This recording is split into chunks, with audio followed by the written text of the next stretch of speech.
forget about the 10% of the business that you can't systemize, because maybe that's like your Picasso, or that's your kind of genius. But all the other stuff around that makes that art possible is just stuff. And so don't worry about what you can't systemize. Focus on the 80, 90% that you can systemize. Boom, boom, boom, boom, boom, boom. What's up, everybody? You're listening to the Hustle and Flowchart podcast with your boys, Matt Wolf and Joe Fier. Check it. Welcome back. Hey, Hey. you're here. I am. I've been here the whole time. Where did you come from? I don't know. I think that's a dumb joke that we've done before. Huh? Probably. But thanks for showing up. I've been here the whole day. Oh, man. Alrighty. This is a good one. Yeah, this is a really good one. A good is, no, that's a this is a fabulous, fantastic, excellent, incredible, phenomenal, mind-expanding adventure that we are about to partake on. Yes, we're talking systems. Like tactical, step-by-step, a system to create systems. But not boring systems. So, everyone that feels like they're allergic to systems, stay, plant your booty down. Yeah. And you are, if you're running or whatever, cool. Just keep running, but just keep playing it. Yeah. Keep going. Keep going. It's worth it, I promise. Run. Yeah, run. So today we're talking to Dale Beaumont, and Dale Beaumont runs the Business Blueprint over at businessblueprint.com. And all of the systems and stuff that he's going to break down on this show, you can actually get over at Business Blueprint. So good point. Yeah, so that will be a key URL you want to check out. Mm-hmm. Go check that out. That's Dale's main website. You will hear... we're going to go down the rabbit hole here, but this is something I guarantee you will want to listen to and actually implement. It's one of those special ones where I'm like, yep, I want to hear this back immediately. And also get the action guides. Oh, definitely get the action guides for this. Flowchartgroup.com. You'll join our Facebook group at that URL. One of the questions will be, hey, what's your email? If you give us that email, we'll send you the action guide to the most recent episodes. Whoa. So if you do it within 2 weeks, go to flowchartgroup.com. Within 2 weeks of hearing this, you'll get the action guide for this episode. But you got to be quick. Got to be quick. 2 weeks. Okay.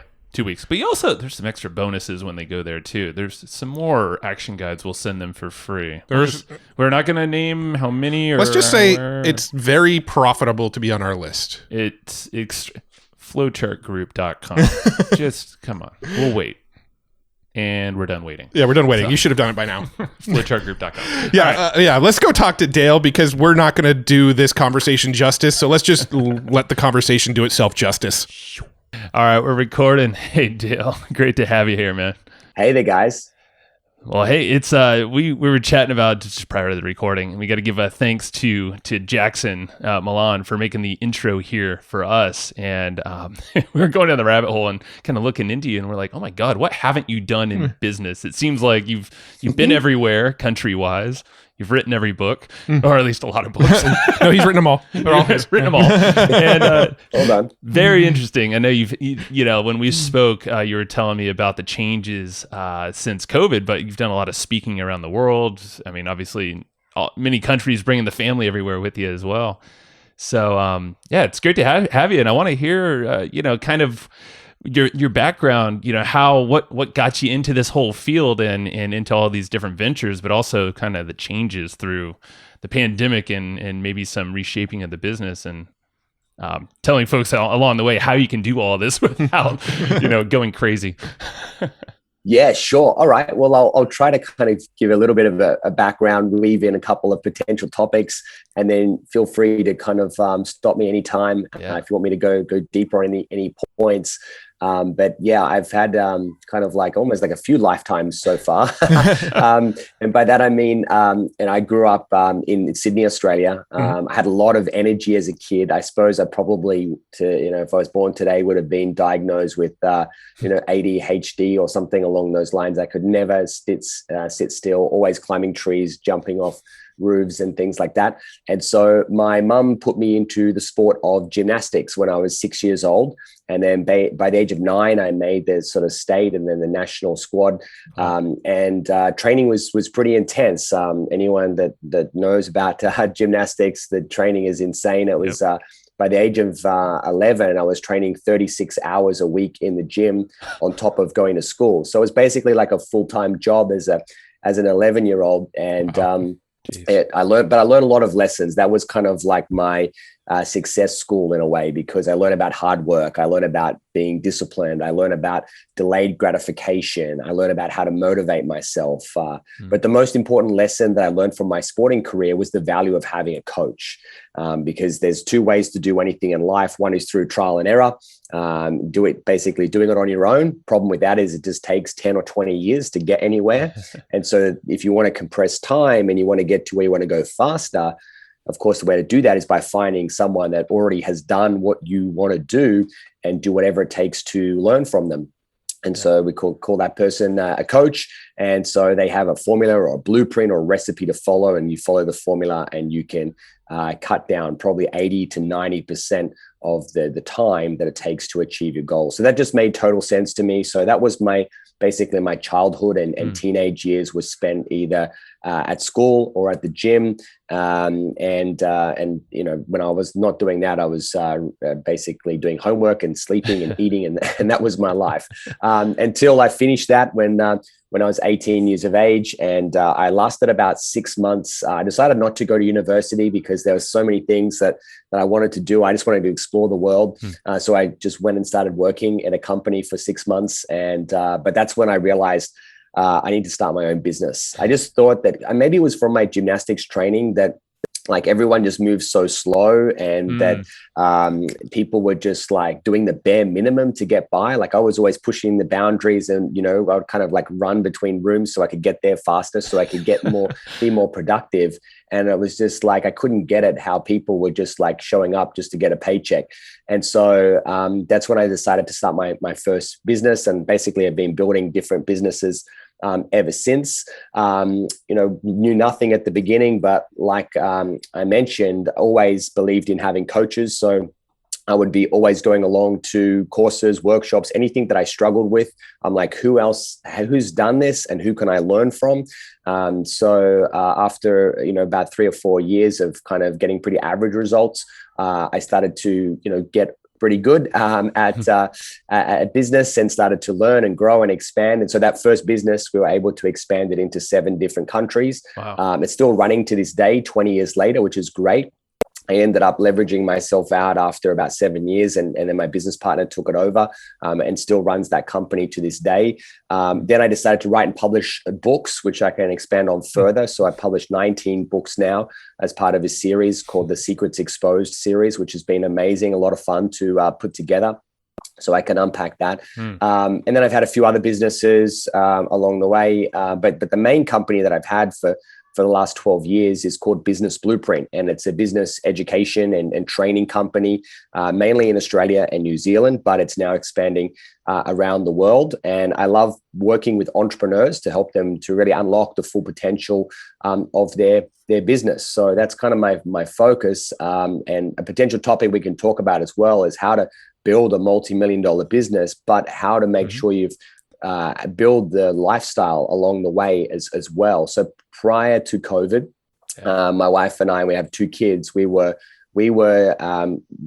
structured our business so we do 2 months to 2 months home, and then 1 month traveling the world. 2 months home, 1 month travel, 2 months home, 1 month travel. So each year we travel about 4 months of the year. And we've now been to all 7 continents and 85 countries around the world as a family. Wow. And so what I'd love to be able to do is kind of unpack for people how they could build a business that can stand on its own 2 feet and that can run and operate and still make money, whether you, the owner, are physically present or not. So happy to talk about that or anything else that you guys may find interesting. Oh yeah, there's a lot interesting in there. Right? But I really want to get into the systems and the building the lifestyle around the business and that kind of stuff. But I think the thing that's got me the most fascinated right off the bat was the 19 books thing. That's a lot of books. So I'm curious, there's obviously some sort of system or process or something behind being able to write 19 books. Can you speak into that for a minute? Yeah, sure. So one of the things that I again, finding coaches. So I had this idea to write a book, right? It was originally going to be one book. And then I went along to an event with a guy called Mark Victor Hansen, who's obviously a household name in America. He's been on the created podcast. the Chicken Soup for the Soul series, right? Yeah. And he said, don't think book series. And he basically said, you don't make money from just writing one book. You should actually turn it into a series. And so I came up with this series concept called the Secrets Exposed series. And what I would do is I'd find experts in a particular field. So say it was like property investing, and I'd find 15 people and I'd go and interview them, and I'd take all of their kind of best ideas and put it together in a book. So these were compilation style books that I put together. And the other thing that we can unpack further is just getting really good at systems, because you don't make money from doing something once. You make money by creating a system and then repeating it over and over again. And so when I was doing something, like if someone said yes to me, then I'd write them obviously a thank you note. But I was like, my mindset is, will I ever have to do this again? And if the answer is yes, it's like, okay, I've got to build a system around it. Will I ever be rejected again? Yes. Okay. Build a system for that. Every time someone said something to me, like, how long is it going to take me? Will I ever have to answer this question again? Yes. So I build a system for that as well. Yep. And so the first book probably took me about almost a year to produce. And then the following year, I was able to do 2 books in the next year. But then the third year, and this is crazy, I did 11 books in 1 year. So that was it was very intense. And I was going to do it over 2 years, but my wife said we're having a baby. And so I was like, okay, I'm going to compress 2 years worth of work into 1 year. But the reason being is because I had great systems. And by that stage, I could afford to hire someone to help me. So when you've got good systems and you've got good people and you've got a really kind of like good product, then you can really scale. And so, that's how I was able to do it, is because we had these really good systems, and I just picked different topics, and it was the same kind of cover, same look and feel, just different people, different content. But, the printer was the same, typesetter was the same, designer was the same. All of that stuff was just like a cookie cutter, rinse and repeat type business. Well, I love it because it sounds like it's also kind of a curation model to write the book. It sounded like, right? So you're getting experts to provide the information. I'm sure you're filling it in with, and formatting it through a flow that best makes sense. So yeah, it's very systemized at that.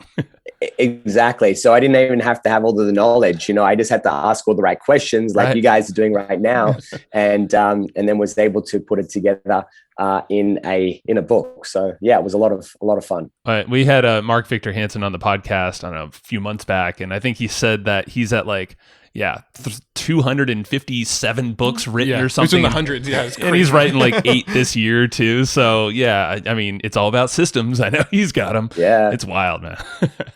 But that's very cool. I'm kind of curious. I want to go back to the whole thing of you basically running around school and starting so many businesses, all these things. Was it competitiveness in you, or was it the lack of the lazy? You just don't want to be the slow, mover, or is it a mission thing for you? Do you just have something that you're shooting for that drives you really hard? Yeah, I think because, having a lot of energy as a kid and all throughout my life was just kind of, so that's part of it. The other thing is just, maybe from my gymnastics training, you definitely get a competitive streak, in you, because, you go along and it's just like, hey, it's fun. And, I'm training and it's good. But then you get to a competition and it's like, okay, game on, there's judges and there's scores and there's people are cheering and it's like, hey, I want them cheering for me, God damn it. So, that's right.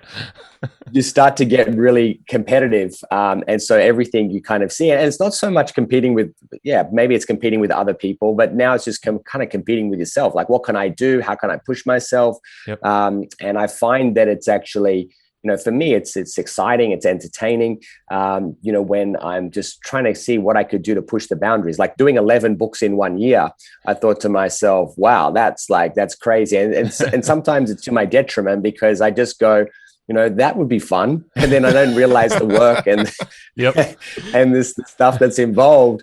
And that's part of my success has been kind of making these insane setting these insane kind of like goals, and then just going, I'm just going to have to figure it out. And I'd called up the book distributor who was getting to all the bookshops, and the way that they work is that book has to be there on the 15th of September, because that's it. The trucks are coming to pick that book up and sending them around the country. Like if it's not there, you're screwed. Yeah. So I just had to deliver. Like there was no other option. And sometimes I was up to 2 a.m. in the morning, and I had like toothpicks in my eyes going, I can't do this. I need to get to bed. But I didn't have another option. It wasn't like I could just go, I'll just pick the work up tomorrow. It just had to get done. I wouldn't recommend it. And I probably wouldn't do that today, because I do like, kind of my sleep. And I hope so. But but when you're young, you just go, well, let's screw it. Let's do it. Yeah, man. I love that. It's like, you can almost sprint for a period of your life, effective sprinting, and then know like you have a game plan, and obviously that's when systems really come into play and ideally carry you further. So, maybe we chat and deep dive around systems and your philosophy. I guess like start us with your philosophy of, you kind of already hinted at it. You gave us little breadcrumbs there. Anything you need to do twice, especially if it's a big monumental thing, create a system. So I literally wrote that down. I wrote, will I have to do this again? Build a system. Like there you go. That's just like such simple but amazing advice. I love that. Yeah. And it's I haven't got one on this desk, but actually let me show you. Wait there for 1 sec. Sure. Okay, if you're listening just the audio, I just went and got this from my desk, and it basically is a mouse pad. I love that. And it says exactly that. So it says, will I ever have to do this again? If yes, build a system. So every single time I do something, you've got to ask yourself, is this a one-time task, something you'll only ever do once? If it is, just hurry up and get it done. But if you go to yourself, you know what, I probably will need to do something like this again, in next week or next month, or even kind of once a year. So what I'm going to do is I'm going to kind of open up a document, and I'm going to map out my process for doing this particular task. Now, in the beginning, it was mainly text and it was like checklists and stuff like that. But now I think the easiest thing to do is to use something like Loom or Screenomatic or Screencastify, and just record your screen. So I just do whatever it is that I'm doing, and I just talk over the top. I like narrate my thinking that goes into that. And so then I just take that video, I send it to my VA, my virtual assistant, and then they basically take it and put it into our library of systems. So we've got something like maybe 600 systems that we have now. But it's everything from how to use the coffee machine to how to turn on and off the alarm, to how to set up the boardroom for a meeting or a presentation, how to run an event. Like everything is just there, from the smallest detail. Like we had a light that went out in the bathroom, and afterwards it was like, okay, well, where's the new light bulb? And so we built a system for how to change the light bulb in the bathroom, just because it's like, if that ever happens again, I don't want to have to waste time, thinking about what to do. And if I'm away, if I'm in another place, someone else needs to do that for me. So that's definitely a big part of it. Just asking yourself, will I ever have to do this again? And document that in some way. Video just seems to be, for me, the fastest and easiest. But sometimes it's a checklist, sometimes it's a photo, sometimes it's an audio file, sometimes it could be a flow chart. So it really depends on how complicated it is. But just if you can get it out of your head, it's going to save you a lot of time in the future. So what do you use for like your storage system? You said it kind of goes into a place that it's all indexed and people can find it. How is that all sorted? What do you use for that? Yeah, so we've tried lots of different things. Like back in the day, a company called 37 Signals used to have a product called Backpack. That was like really cool. It was like, take it, put it in your backpack. For some reason, sadly, they stopped producing that product. They obviously had a bigger fish to fry. But But even that was a great system back in its day.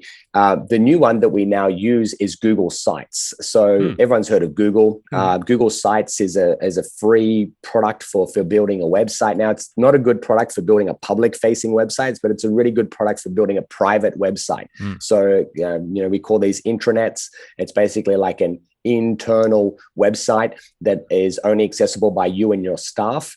And so Google Sites is where we put all of our systems. If you're heavily involved in the Microsoft stack, the equivalent product would be SharePoint. SharePoint is kind of Microsoft's answer to systems storage. If you are a sort of software kind of company or engineering company, then you might be looking at Confluence, which is an Atlassian product.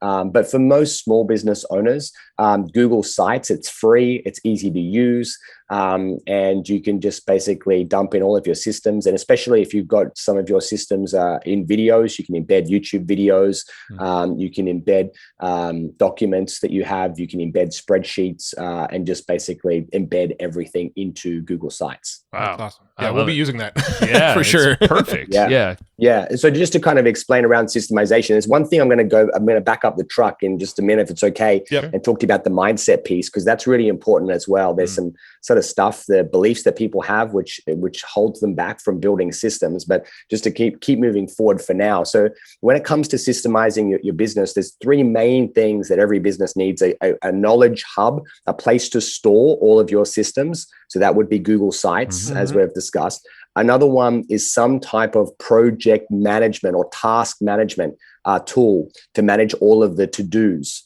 because Google Sites tells people, how to do stuff, and like how to change a light bulb, or tells them how to kind of use the coffee machine, how to prepare for a meeting, things like that. But it's not a scheduling tool. It doesn't say when to do certain things. So it doesn't do any task management. So that's where you need something like Asana, which starts off as free. It's a really great product. And then it's like $50 a month, super cheap. You've got Monday.com, which is another one. You could use Basecamp, which is another one by 37 Signals, or the one that I use is called Teamwork. So teamwork.com. And it's a really cool project management tool, and all of the systems go in. So just to give you a quick example of that, when we run an event, we run 4 big conferences a year in Australia. There's, let's just say, 180 things that we have to do to put on an event. And it has a date. So you have the project as the kind of the main event, but then you have these milestones that live before and these milestones that live after. So for example, 3 months before, we have to book the AV. We've got to make sure that the staging is set, and make sure that we've booked the DJ or whoever we're kind of using 3 months before. And then 2 months before, you got to do certain things. And then 1 month before, you got to do things. And then 1 week before, and then even 3 days before, and 1 day before. And then after the event, it's even though you've finished, you still haven't finished, because 3 days later, you've got to return all the gear, you've got to do this. And then 1 week later, you've got to send the recordings. And then 1 month later, you've got to, do all this stuff. So basically what you do is think about it like a tree. Like the event is the trunk, all the milestones are the branches, and all the leaves are the tasks. Now, it takes you maybe 2 or 3 hours to build this into as a project, but then you can go file, save as template. And then the next time you're running an event might be on the 12th of March. And what you could do is you can basically go to the 12th of March and go create new or use existing template, and you click use existing template. And then it basically drops down this huge amount of tasks that are already now pre-scheduled with the times, the dates of exactly when things need to get done. Right. So every single year, it takes us like 5 minutes to pick the 4 conference dates. And then we go copy, paste, copy, paste, copy, paste, copy, paste. And there's probably 1,000 tasks that are then preloaded like that. And every staff member will get notified when they have to do something. Oh, it's 2 months out from an event, I've got to do this. It's one week out from that, I've got to do something else. And that's all. So we've got all of the tasks, all in Teamwork. Yeah. So Teamwork is what we use for all of our task management, and it means that I can log in from anywhere in the world and I can see what my staff are working on at any point in time. So it's like mission control in a way for all of the tasks. And not what we normally do is that if someone sees something and they go, oh, I've got to organize a DJ for the event, and they go, how do I do that? In the description, there's a link to the system. And that system normally lives in Google Sites. Right. So Google Sites tells people how to do something, and then Teamwork tells people when to do something. And then the third thing that every business needs for systemization is because up until now, these first two are more internal, but then you've got the interface between you and your clients, and that's normally your CRM. Sure. So every business needs a good CRM, whether it be Active Campaign or Ontraport or Copper, Capsule. There's heaps of them out there, but that is really going to help you to systemize the client interaction part of your business. So if someone opts into your lead magnet, into your database, then there's a follow-up series. If they become a client, there's a campaign that they go on for the onboarding. If they put their membership on hold or they cancel, we've got a system for that. And if they become inactive, we want to try and re-engage them. So that they're the three kind of core tools that every business needs. They need a place to store their systems, knowledge hub, they need a place to manage all their tasks, and they need a CRM to manage the client interaction. That's brilliant, man. So I want to go back to the task management, so specifically Teamwork or maybe Asana, but do you have templates, or do you know of places where folks listening, or even us, can look at templates from other companies, maybe related companies or purposes for projects out there? Yeah. So, and I'm not here to sell my program, but I have a business program that I run, and I give all my clients all of my systems that I've created over the years for sort of like doing everything. So we've documented about 400 systems, and we've made them a bit more sort of like generic, that it can be applied to any business. And when someone works with us, we give them all the systems, and it just saves them 12 months of work having to try and build them themselves. Well, where can pitch it? It's all good. Because immediately when you were saying that, I'm like, I don't want to build all that, but I want to see something made by someone that really knows their stuff and then modify it. Yeah, I could sort of show you, but we've actually, let me just quickly get something, and I can show you one second. Okay, sweet.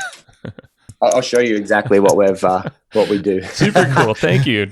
No, I love this because I was thinking it's a natural progression. You need to have a place to store all these SOPs, systems, I guess whatever you want to call them. Have a place when you said when can all this stuff get done, and having the replicatable or duplicatable projects, I think is absolutely brilliant. I haven't heard anybody really, and then have it actually notify your team members as well. So it's not like you have to go through and start communicating with everyone. Is that a Teamwork thing that actually triggers those notifications? Yeah. So you can, when you set up a task, you can just have it in the system and have to physically log in, or you could send them email notifications. So I would just set it up so they get one email notification a day that has a summary of all of the things that are due today. Or that you can do SMSs as well, SMS reminders. So these are why I was so excited to come on your podcast actually is because the hustle and flowchart kind of name really appealed to me, because these is basically the flowcharts that we have and we give our clients access to. And so we have created 400 of these bad boys, and basically everything that kind of I've learned in the last 20 years about how to run and grow and scale a successful business, we've put into these flowcharts. And when a client kind of joins, we give them access to, all this stuff. So basically shows them exactly what to do. If you were just to pull a couple at random, what are some of the tasks that those break down? Yeah, so this is how to record a podcast interview. Oh, nice. So how to record a podcast interview. We've got how to prepare for a podcast interview. We've got how to edit and upload a podcast interview. But then we've got cool. This one is how to purchase goods and equipment for a business. This one here is how to create an asset register. We've got how to book flights and accommodation, how to book this is if your staff, because rather than you doing it, this is how to book a restaurant for a meeting. Perfect. So you just give this to your virtual assistant and say, hey, I've got, I want to book, dinner with, with Matt and Joe, make that happen. This is like how to engage a website developer. This one here is how to set up a board of directors, how to take payments, how to manage an email campaign. And so all of the main stuff that you have to do within a business, we've documented and systemized it all. That's brilliant. That's so cool. So how does the training element look like when you create a new system and you get your team on board, or you say you find the perfect person for it? Is there a process that you go through for training that person to follow the SOP or that system, or is it like that explanatory where there's like no communication? Yeah. So normally what we would do is the first kind of week is going to be training, and the training is not you sitting down and spending a week with them, because you don't know whether this person, even though you've hired them, you sort of know that they're the right person until they've probably worked with you for maybe a month. And then you can kind of go, this is working great, or no, this person's not a right fit, or they're not who I thought that they were, or they're just like, they're leaving on the 5 o'clock on the dot every day. They're just not that committed. And so because the worst thing you could do is spend a whole week or a whole month training someone, and then they leave, because then you go, what do I do? I've invested so much time, and I want to get rid of them, but then I don't want to go back to nothing. So basically the training should be, hi, Sarah, really excited to be working with you. So your first week is going to be training. I'm going to send you a link to, and we have like a Google site page, which has all of the links to all of the systems that they're going to need.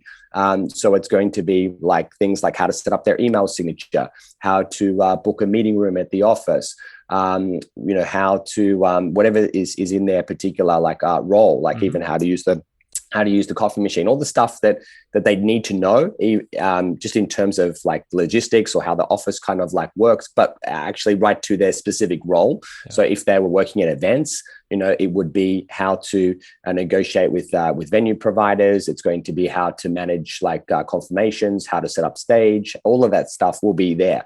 Wow. So the first week is designed to take them from knowing nothing about your business to knowing like 70 to 80% of what they're going to need to know, so that they can get up to speed. And I say, watch the videos, go through the systems, absorb as much as you can. Anything that's not clear or doesn't make sense to you, write it down. And then we're going to spend like probably half a day going through, and I'll answer all your questions that you have. But then come Monday week, you're basically going to be hitting the ground running, and you'll have tasks that will start to be sent to you. And if you don't know how to do something, first step is to Google, use Google Sites and find it, because 9 times out of 10, there's going to be a system around how to do it.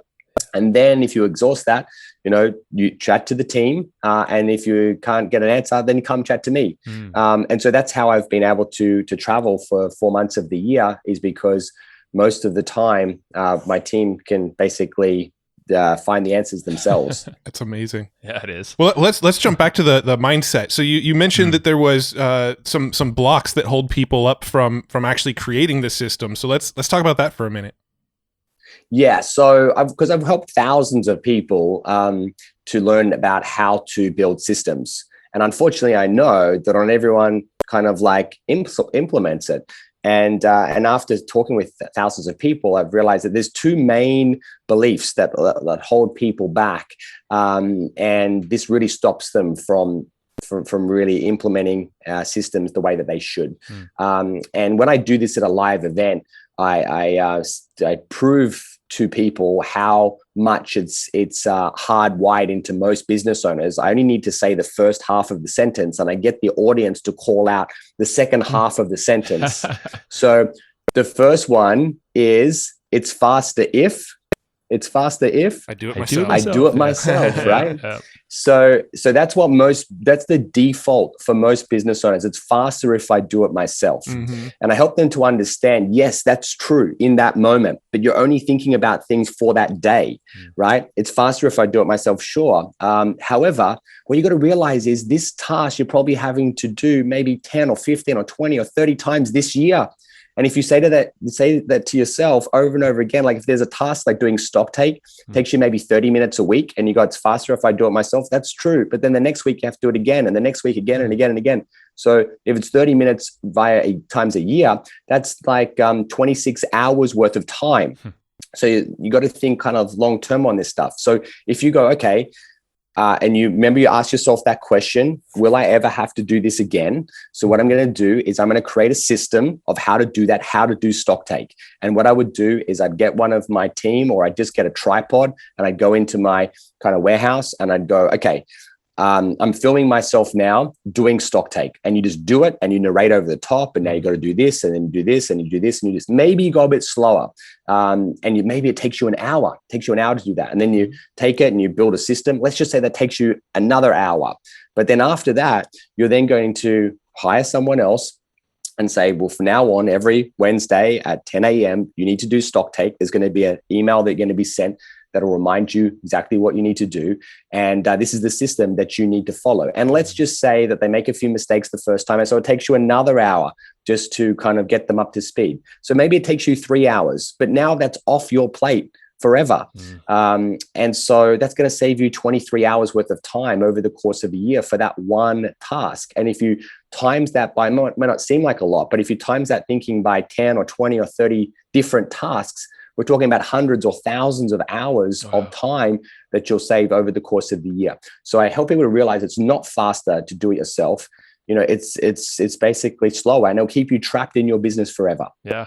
So that's the first belief we have to kind of smash and get rid of, and help people to realize that all they're doing is holding themselves back by holding on to that belief. And I basically say, from now on, never ever say to yourself, it's faster if I do it myself. All you're doing is shooting yourself in the foot. It's slower. You need to build a system and pass it on to someone else. And the next one is this. Okay. And again, I'm just going to give you the first half of the sentence, and then you can finish the sentence for me. There's slight variations for this, but it's basically the same message. And it goes like this. Okay. Nobody can do it. Better finish than the me. Sentence. Yep. Yeah. Nobody can do it better than me, or nobody can do it as good as I can. Right.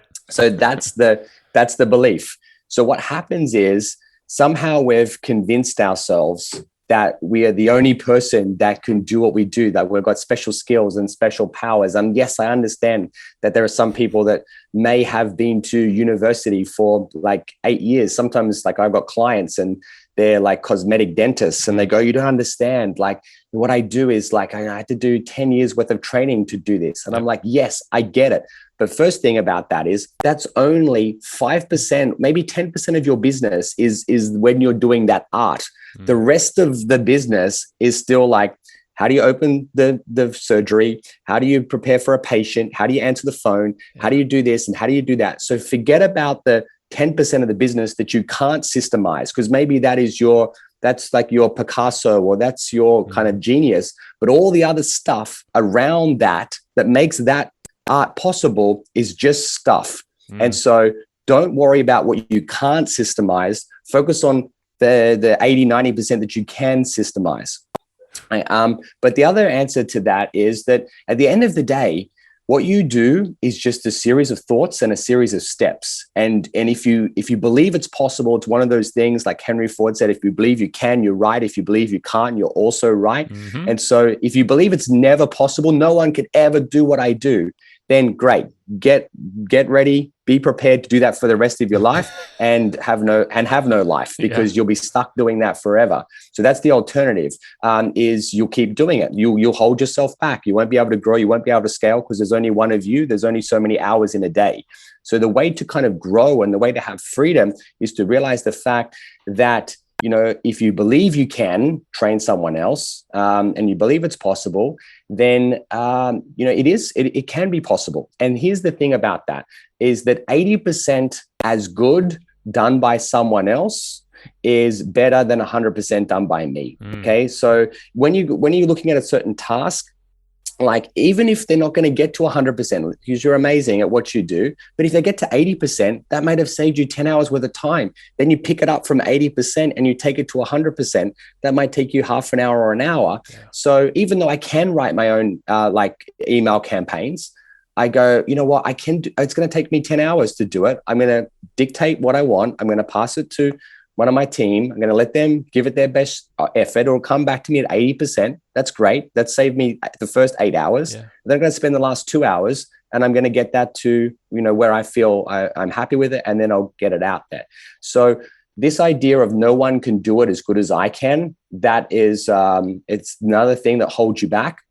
And what it does is it actually creates a lid to your potential. Now, what I mean by that is, and this is going to go into a little bit of psychology, and we won't go deep dive here, but if you believe that to be true, no one can do it as good as what I can. If you're having to hire staff, you will subconsciously hire someone that will prove your belief to be true, because that's basically what happens in our life. We have, like, if you believe something is true, like if you believe you're unlucky in life, you'll always see evidence to prove that to be true, right? Because that's what you'll be attracting. That's what you'll see of all of the things that are out there. But if you believe you're a lucky person, then you'll see good opportunities everywhere because you believe that you attract. And it's the same thing. So if you believe no one can do it as good as what you will do, you will hire a person who will be he'll be less than you, because when they stuff up, you'll go, I knew it. I knew I couldn't get any help. I knew that no one was going to do a great job. You know what? It's better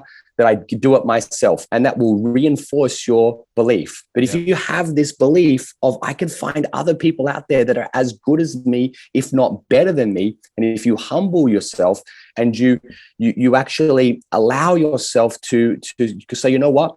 I don't want to be the smartest person in my business. I want to be the dumbest person in my business. That's right. I want to find people that are better than me.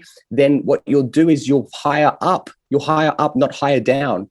Hiring down is people that you can control and you can dominate and you can always be better than. Hiring up is people that you know what? You're capable. You're amazing. You're fantastic. You're way better at this than me. Go for it. And let people outshine you. That's what you want as a business owner. Because one day you want to be somewhere else and you want them, shining. And the only way that's going to happen is if you start believing that you aren't, this magical unicorn, that you're just a person that's learned some stuff and gotten good at something. But if you have the courage to let go and to train someone else, that they might surprise you. They may be, they may be only 80% as good as you, and that's still 100% awesome if they're 80% as good as you. But maybe they could be as good as you, and maybe one day they could even be better. And that's exactly what you want, right? Yeah, man. So that's my little rant around the two biggest beliefs. And if there's a third one, it would be this: I can't find good people. And that's another one of those things. If you keep saying and believing that to be true, you just then that's what you'll have. That's what you'll find. People will always be a disappointment for you. But if you believe there is great people out there, I just need to find them, then you'll find great people. But if you believe that people are impossible to find, then unfortunately you will create that reality for yourself. Yep. Yeah. And then maybe even a fourth one could be, it's cheaper if I do it myself. Here, I think a lot of people refuse to do the systems because they're like, I don't want to bring additional cost into my business. So I don't, I don't want to hire somebody to do this because, I could do it myself for cheap.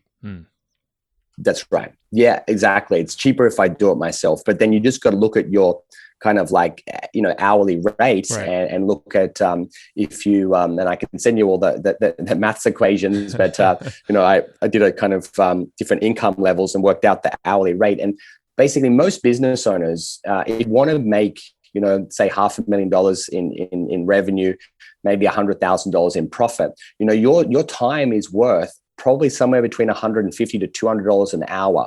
And so anything that is less than that, here our minimum wage is about $20 in Australia, which is pretty high. But I say to people, if you can find someone for anything less than what your time is worth, then you should outsource it, both in your business and also in your personal life as well. Having someone that cleans your house, having someone to do your landscaping, gardening, or anything that's going to take up your time. Like for me, I want to be growing my business, or I want to be hanging out with my kids and traveling and being with friends. Anything else that's just like not worth my time, I want to delegate and pass that on to someone else. And it's not about thinking I'm better than anyone. Like I believe, in God's eyes, we're all, all the same. But it's just about going, it's just not smart for me to be, cleaning my house when I could pay someone else, $30, $40 an hour for them to do it. So I could spend,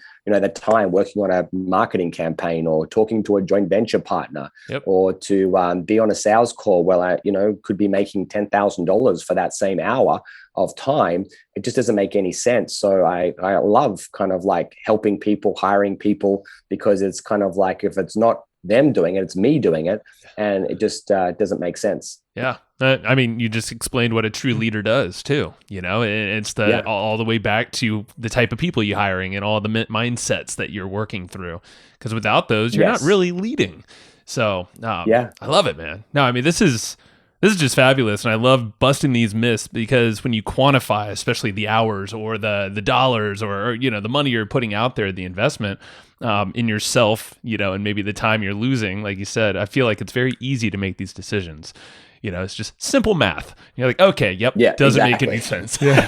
So I love it, Dale. Well, let's wrap this up. I mean, is there, businessblueprint.com, right? Is that the best place to send folks if they wanted to explore the templates or, your coaching? Yeah.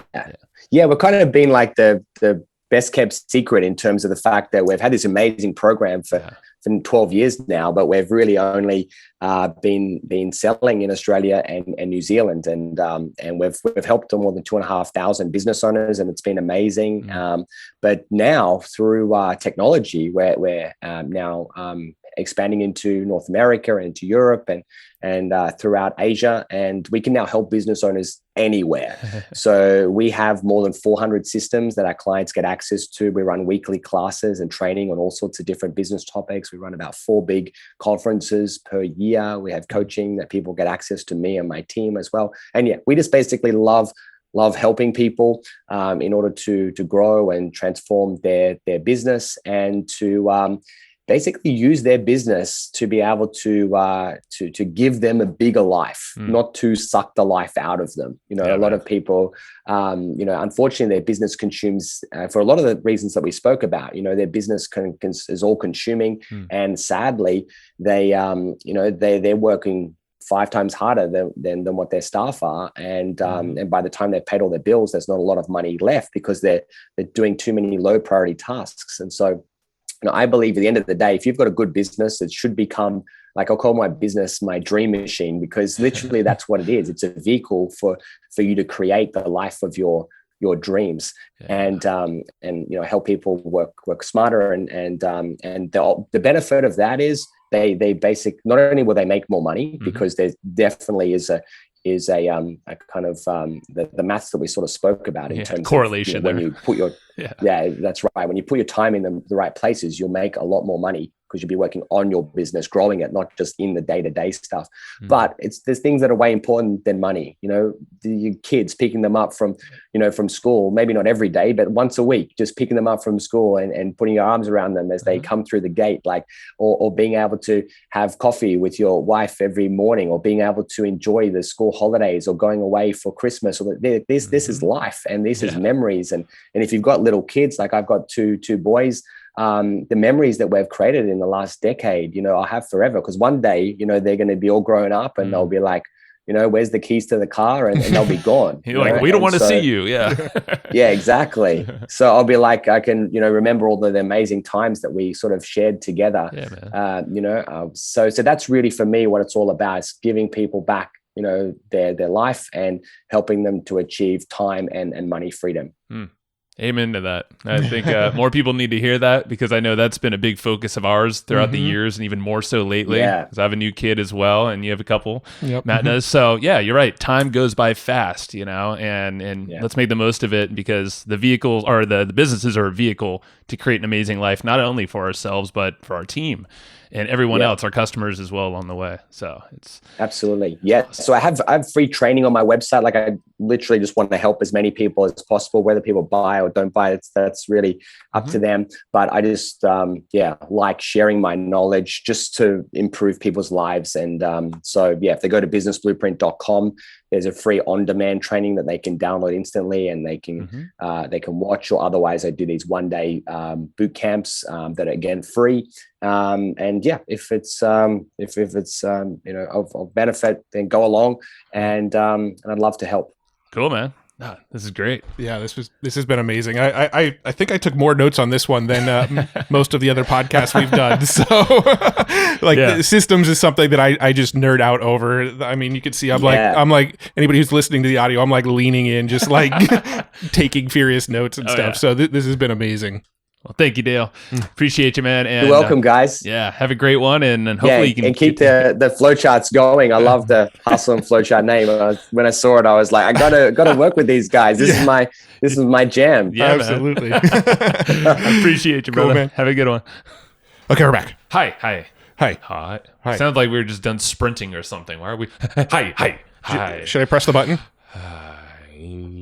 Which button? The red one. Yeah, no, not the red one. Oh, that's not the one you wanted? Not the red one.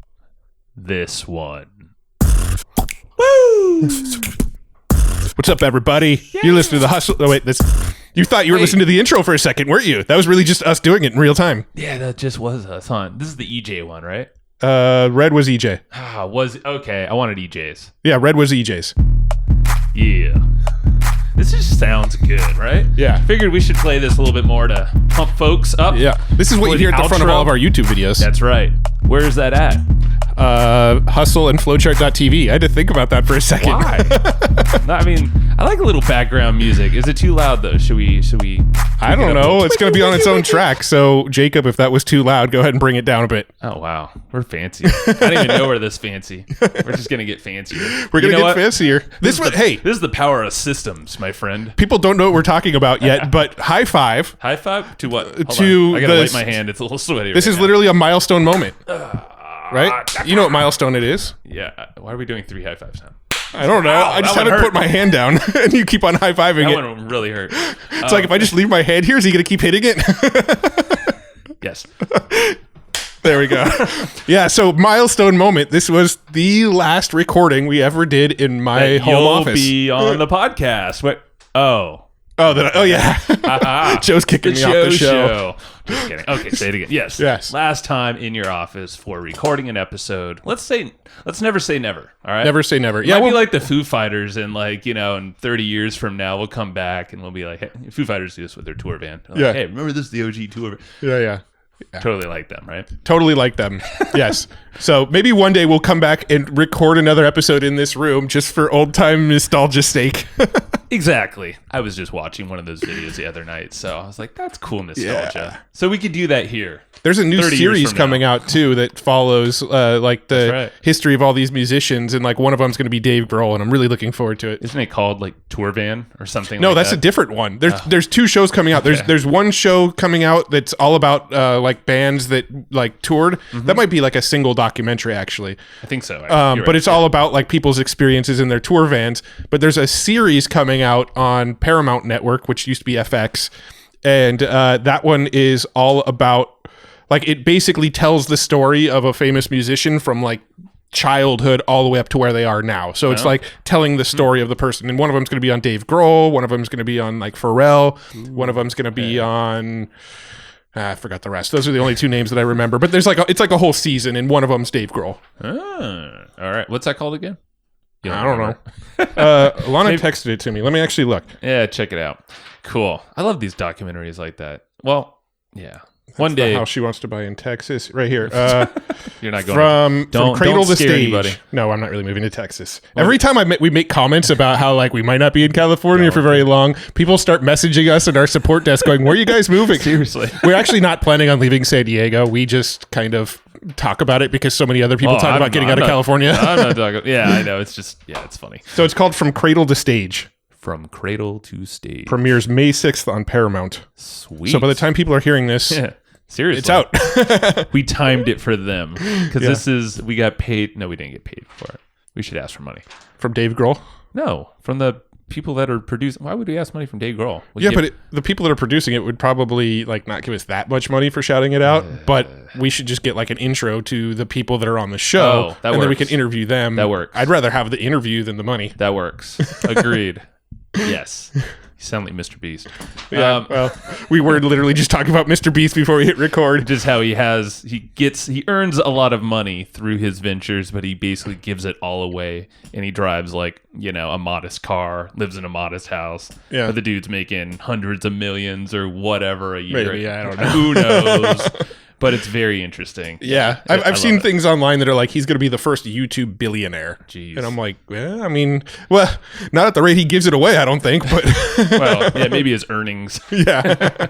That's cool. Well, we're not talking about that right now. No. In the outro. Well, I guess we were, but that's fine. Yeah, That's just how we roll. We talk about whatever we want in the outro. That's why we put it in the outro. That's we don't even know the rules. Are we making the rules? We make the rules. That's right. But if you remember, in the intro, we used to do like an intro, and the intros would be like, all right, that was 20 minutes before we even got to the interview. And so we just moved all the randomness to the end instead. Yeah. So, yeah. Should we do a shout out for Dale? Well, let's do a shout out to Dale. Yeah, I think because he was on the show. Yeah, and let's talk about some really cool stuff that happened because I thought it was freaking brilliant. Both of us. I mean, we're both. Yeah, we have full page notes here. Yes, and we were leaning in, like you said. It was really interesting. I mean, you have my neck hurts because I had really bad posture during that interview. That's both of us. That's also this chair, I think. Oh yeah, you're in the shit chair. That's gonna change next podcast time, though. Yeah, but yeah, we were both uncomfortably totally into the conversation because we're like, we need to do this. Yeah. That's why I was like, yeah, Dale, we're going to be joining your thing. We're gonna probably get something like printed out on paper and hang it on the wall. Will I ever have to do this again? If yes, build a system. I love it. Yeah. Because and the way he does the systems is just so it's just so smart. Simple. Like if you're just listening on the audio, which if you made it to this far, then you're only listening on the audio because these don't go in the YouTube videos. You're lucky. Yeah, this is bonus content just on the audio. But if you didn't see the video version of it, he had one of his assistants run downstairs, grab a giant stack of papers, and literally he has a flow chart of how to do every little step of his business, including how to change the coffee filters, how to make coffee in the coffee maker, how to change the light bulb. He has a system for it. Yep. Because if he's wanted to ask how many people required to do that system for changing the light bulb. Yeah, how many people does it take to stupid change joke. The light bulb? I didn't have a gap there to ask the joke, but I was going to. But like if he's in like Antarctica, because he said he's been to all 7 continents. True. Right? With his family. With the family, which is crazy. Even more impressive to bring kids to Antarctica. Right. But if you're in Antarctica and somebody needs to make a coffee really, really, really bad, you don't have to take that phone call. I get those phone calls often from Jacob. I don't know why. Jacob, dude, it's your machine. You bought it yourself. Why are you calling me? Just hit the button. We got the easy one just to make it really simple so you have great coffee every day. Yeah. Thanks, Jacob. And Sue calls me to change the light bulbs. So, well, Sue, gotta get better light bulbs so we don't have to call them out anymore. It's like LEDs. They're great. For anybody listening, we're just kidding. They don't really call us to do that stuff.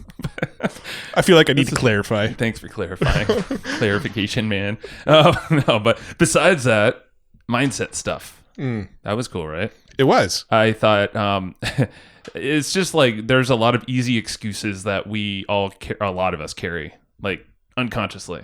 Like the whole thing, like, oh yeah, better than me, or I'll just do it myself, kind of thing. And it's like, or the cost thing. Yeah, like you brought up. Yeah. Oh, I mean, I think for me, just speaking to myself, the biggest one that I run into that resonates with me the most is like, meh. It's quick, so I'll just do it real quick. Well, and that's the same thing as I'll just do it. So yeah, really quick, or I'll just do it myself, kind of thing.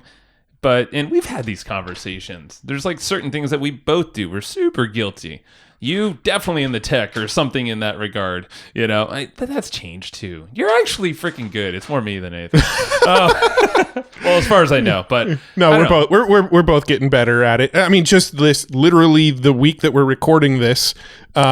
No, last week, actually, I got something off my plate. Jacob took something over that I was doing twice a week, every single week for the past 4 years. And I have literally done it myself twice a week for 4 years now. And I was, for some reason, I was like in my head about like handing this off to somebody else. Cause I'm like, it's such a quick little thing. I feel weird giving this to somebody else cause I could just do this real quick. It takes me, 15 minutes twice a week to do it. But now it's not about the time, is what I realized. It's about the mental space and the opportunity cost of what I could be doing in that 15 minutes and the when I was on vacation, right? When I did our road trip, I still busted out my laptop. I was gone for 11 days, so I had to do this specific task 3 times on the trip. And so 3 times on the trip, I had to bust out my laptop, spend the 10, 15 minutes doing this thing, put away my laptop, and get back to my vacation, essentially. Yeah. Right? And so things like that, they're off my brain now. I don't have to think about that again. How cool is that? I mean, and it seems so simple, but you were able to unload it immediately. Yeah. And I mean, it's just really cool, and nothing's been broken. Yeah, it's nothing's been broken. and I know how to do it, and we have a system for it. And when Jacob goes on a vacation and he needs somebody to do it, maybe that time I'd make an exception. Yeah. I'm kind of curious what Dale would say about that. The person who runs that system's on vacation, so is it cool if I jump in there and do that the 2 days that Matt, he would be? You make your own rules, all right? Yeah, but I need to know what Dale would want me to do. Yes, good boy, Matthew. You are granted to do that. Anyway. Overlord Dale has granted you your wish. Yeah. Just kidding. Good. That's all I want is validation. That's all I seek in life. In this case, you got it. Oh man, no, it's freaking awesome because I do so many little things like that. Yeah. I mean, there's just or just things done in a stupid way that I haven't made a flowchart around. And thought through the process and what Dale was saying. I think it was way towards the beginning, but he just this is the way he documents it. He uses video like Looms, which I've done a lot of those, but even things like I use Otter. The little app, Otter.ai. And I did it the other night when I was coming back from a mastermind, but I was unloading my mind, but also kind of creating systems or mini processes for myself and others. I don't know. It's just a really cool way to capture it. And then you can, pass that on. Yeah. Yeah, I like it. And I never really thought of using Google Sites as that sort of database storage for loading all that kind of stuff in there. Yeah, and I mean, we're gonna figure some teamwork. I thought that was we used to use Teamwork too, actually. Yeah, I thought about that. I was like, wait, is that's not 37 Signals, is it? No, 37 Signals is Basecamp. In fact, right. Teamwork is, I think, kind of modeled after Basecamp. I thought so, but yeah. But Teamwork was always our jam. Wasn't it called Teamwork PM before? Yeah, for project management. That's it. Yeah. So I don't know. Maybe we should look back into that just for the fact that you can create these project template things, and maybe we can, in Dale's training that will go in. Definitely get those because I was like, dude, this is freaking brilliant. The fact that you can run coordinate a big event just at a click of a button, and now you have your whole project plan, and it's notifying the key people along the way with the times. Yeah.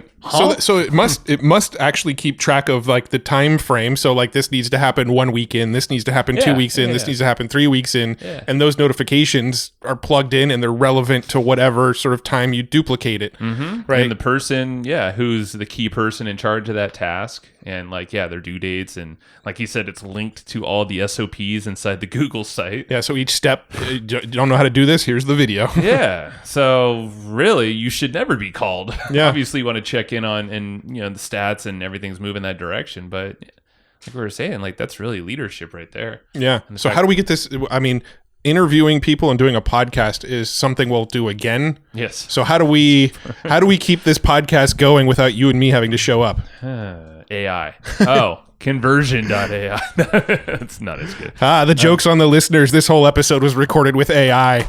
Descript. That's right. Yeah. I was like, hold on, I'm crossing my wires on software. Yeah. AI software. Yeah, Descript. I guess technically with Descript, I think if you program in 10,000 hours of your voice, you can go and literally kind of type out a document and it will read it as you. And that's exactly what we did on this episode. So thanks for tuning in. Bye. JK. Hopefully you didn't go away. And you might have to edit that gap, that dead air gap, Jacob. So people don't leave us because there was a second and a half of dead air. Hey, everybody is waiting for our next word. They're just hanging on. No. Good. Yes.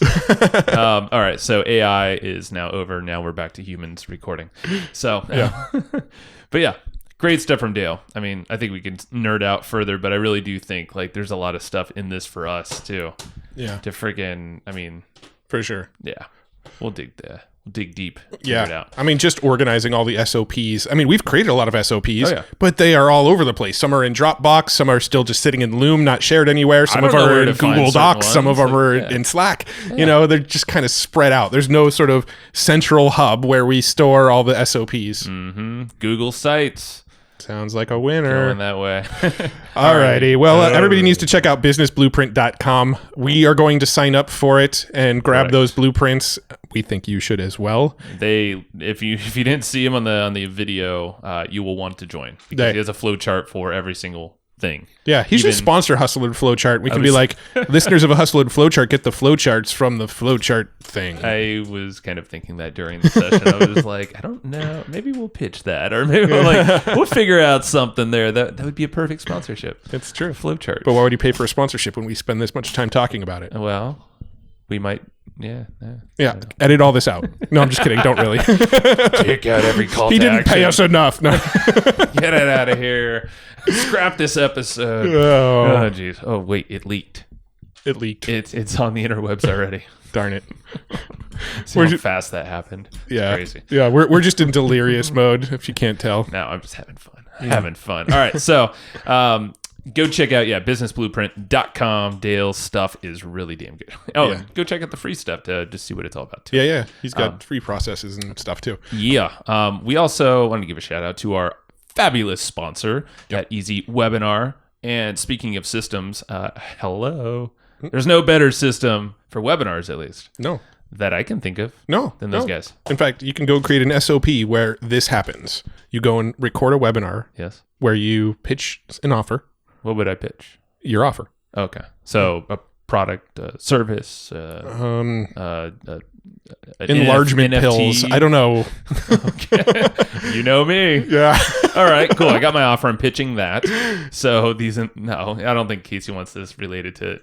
Oh, yeah. Okay. So you're pitching your offer. You're pitching your course, your online course about, Okay. Tomato gardening. Tomato gardening. Because that's your thing. Yeah. So you're pitching you do a live webinar to a live audience where you pitch your course on tomato gardening. Yes. And then when it's over, you can automatically convert that into an automated webinar and have it run again. And then when that's done, run again. And then when that's done, run again. And it just keeps on going. Why are you rubbing your nose on the mic? My mouth, it's placed in the wrong spot. Go create a system where you create these live webinars, convert them into hybrid webinars, automated webinars, and keep them rolling. Yeah, man. That's a system. It's a system. There's also some really cool features that we don't have in front of us at this very second, but I know you can trigger certain cool things to happen, like CTAs, little call to actions, like during the webinar. Mm-hmm. You can also sync it up to CRMs, obviously, to have all these crazy segmentations and put countdown clocks on the webinars, on the pages. Yeah. So it's like it's a lot of good systems. So if you're all into some pretty sweet systems, you can take that to Webinar World. That's not the product. Webinar World. That'd be a cool product, though. But it's not this It's probably a conference, actually. Well, Casey should start it or buy it. So easywebinar.com/hustle. Yes, that is key because you will get a fatty discount when you go there.